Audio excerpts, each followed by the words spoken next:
السلام علیکم۔ جن وجوہات کی بنا پر روزہ توڑنا جائز ہے۔ اچانک ایسا بیمار ہو گیا کہ اگر روزہ نہیں توڑے گا تو مر جائے گا، یا بیماری بہت بڑھ جائے تو روزہ توڑ دینا درست ہے۔ جیسے اچانک پیٹ میں ایسا درد اٹھا کہ بے تاب ہو گیا یا سانپ نے کاٹ لیا، تو اس حالت میں دوا پی لینا اور روزہ توڑنا درست ہے۔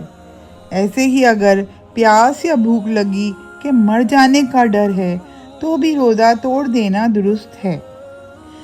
کوئی مشقت کا کام کرنے کی وجہ سے بے حد پیاس لگ گئی اور اتنی بے تابی ہو گئی کہ اب جان جانے کا ڈر ہے تو روزہ کھول دینا درست ہے۔ لیکن اگر خود اس نے قصداً اتنا کام کیا جس سے ایسی حالت ہو گئی تو گناہگار ہوگا، مگر روزہ کھولنا بھی اس حالت میں درست ہے۔ حاملہ عورت کو کوئی ایسی بات پیش آ گئی کہ جس سے اپنی جان کا یا بچے کی جان کا ڈر ہے تو روزہ توڑ دینا درست ہے۔ جن وجوہات کی بنا پر روزہ نہ رکھنا جائز ہے۔ اگر ایسی بیماری ہے کہ روزہ نقصان دیتا ہے اور یہ ڈر ہے کہ اگر روزہ رکھے گا تو بیماری بڑھ جائے گی یا دیر سے صحیح ہوگا یا جان نکل جائے گی، تو روزہ نہ رکھے۔ جب ٹھیک ہو جائے تو اس کی قضا رکھ لے، لیکن صرف اپنے دل سے ایسا گمان کہ روزہ چھوڑ دینا درست نہیں، بلکہ جب کوئی مسلمان دیندار طبیب کہہ دے کہ روزہ تم کو نقصان دے گا تب چھوڑ دینا چاہیے۔ اگر حکیم یا ڈاکٹر کافر ہے یا شریعت کا پابند نہیں تو اس کی بات کا اعتبار نہیں، صرف اس کے کہنے سے روزہ نہ چھوڑے۔ اگر حکیم نے کچھ نہیں کہا لیکن خود اپنا تجربہ ہے، کچھ ایسی نشانیاں معلوم ہوئیں جن کی وجہ سے دل کی گواہی دیتا ہے کہ روزہ نقصان دے گا، تب بھی روزہ نہ رکھے۔ اور اگر خود تجربہ کار نہ ہو، اس بیماری کا کوئی حل معلوم نہ ہو تو صرف خیال کا اعتبار نہیں۔ اگر دیندار حکیم بتائے بغیر تجربے کے اپنے خیال ہی کی بنا پر رمضان کا روزہ توڑ دے گا تو کفارہ دینا پڑے گا، اور اگر روزہ نہ رکھے گا تو گناہگار ہوگا۔ اگر بیماری سے ٹھیک ہو گیا لیکن اپنی ضعف باقی ہے اور یہ غالب گمان ہے کہ اگر روزہ رکھے گا تو پھر بیمار ہو جائے گا، تب بھی روزہ نہ رکھنا جائز ہے۔ اگر کوئی سفر میں ہو تو اس کے لیے بھی روزہ نہ رکھنا جائز ہے، پھر بھی اس کی قضا رکھ لے۔ سفر میں اگر روزے سے کوئی تکلیف نہ ہو، جیسے ریل پر سوار ہے اور یہ خیال ہے کہ شام تک گھر پہنچ جائے گا، یا اپنے ساتھ راحت و آرام کا سامان موجود ہے، تو ایسی صورت میں سفر میں بھی روزہ رکھ لینا بہتر ہے، اور اگر روزہ نہ رکھے تب بھی کوئی گناہ نہیں، البتہ رمضان شریف کے روزے کی جو فضیلت ہے اس سے محروم رہے گا۔ اگر راستے میں روزے کی وجہ سے تکلیف اور پریشانی کا اندیشہ ہو تو ایسی صورت میں روزہ نہ رکھنا بہتر ہے۔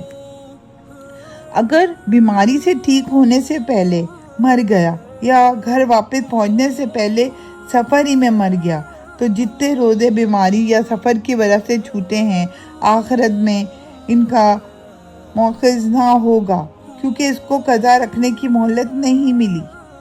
اگر بیماری میں 10 روزے قضا ہو گئے، پھر 5 دن ٹھیک رہا لیکن قضا روزے نہیں رکھے تو 5 روزے تو معاف ہیں، صرف 5 روزوں کی قضا نہ رکھے، پھر مواخذہ ہوگا، اور اگر پورے دن ٹھیک رہا تو 10 دن کی پکڑ ہوگی۔ اس لیے ضروری ہے کہ جتنے روزے کا حساب ہے اس سے ہونے والا ہے اتنے دنوں کا فدیہ دینے کی وصیت کر لے جب اس کے پاس مال ہو۔ اسی طرح اگر سفر میں روزے چھوڑ دیے تھے پھر گھر پہنچنے کے بعد مر گیا تو جتنے دن گھر میں رہا اور صرف اتنے دن کی پکڑ ہوگی۔ اس کو بھی چاہیے کہ فدیے کی وصیت کر جائے۔ جو روزے گھر رہنے کی مدت سے زیادہ رہ گئے ہیں تو ان کا مواخذہ نہیں ہوگا۔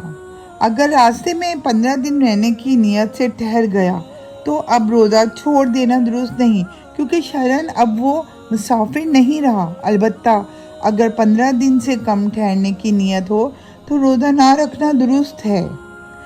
حاملہ اور دودھ پلانے والی عورت کو اپنی یا اپنے بچے کی جان کا خطرہ ہو تو روزہ نہ رکھے، بعد میں قضا کر لے، لیکن اگر شوہر اتنا مالدار ہو کہ کسی دودھ پلانے والی عورت کا انتظام کر سکتا ہے تو ماں کے لیے روزہ چھوڑ دینا درست نہیں۔ البتہ اگر بچہ ماں کے علاوہ کسی اور کا دودھ نہ پیتا ہو تو ایسے وقت میں ماں کے لیے روزہ نہ رکھنا درست ہے۔ اگر اجرت لے کر کسی بچے کو دودھ پلا رہی ہو، پھر رمضان آ گیا تو اگر روزے کی وجہ سے بچہ نقصان پہنچنے کا ڈر ہو بچے کو تو اس کے لیے بھی روزہ نہ رکھنا درست ہے۔ اسی طرح اگر کوئی دن کو مسلمان ہوا یا دن کو بالغ ہوا تو اس کے لیے بھی دن بھر کچھ کھانا پینا درست نہیں۔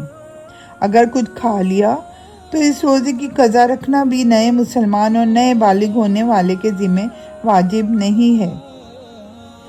عورت کو حیض آ گیا یا بچہ پیدا ہوا اور نفاس شروع ہو گیا تو حیض و نفاس کی مدت میں روزہ رکھنا درست نہیں۔ اگر رات کو پاک ہو گئی تو اب صبح کو روزہ نہ چھوڑے۔ اگر رات کو نہ نہائی تو تب بھی روزہ رکھ لے اور صبح کو نہا لے۔ اگر صبح ہونے کے بعد پاک ہوئی تو اب پاک ہونے کے بعد روزے کی نیت کرنا درست نہیں، لیکن کچھ کھانا پینا درست نہیں، بلکہ دن بھر روزے داروں کی طرح رہنا ہے۔ سفر میں روزہ نہ رکھنے کا ارادہ کیا تھا لیکن دوپہر سے 1 گھنٹہ نصف النہاری شرح سے پہلے ہی اپنے گھر پہنچ گیا، یا ایسے وقت میں 15 دن رہنے کی نیت سے کہہ کر ٹھہر گیا اور اب تک کچھ کھایا پیا نہیں تو اب روزے کی نیت کر لے۔ معاف ہیں، صرف 5 روزوں کی قضا نہ رکھے، پھر مواخذہ ہوگا، اور اگر پورے دن ٹھیک رہا تو 10 دن کی پکڑ ہوگی۔ اس لیے ضروری ہے کہ جتنے روزے کا حساب ہے اس سے ہونے والا ہے اتنے دنوں کا فدیہ دینے کی وصیت کر لے۔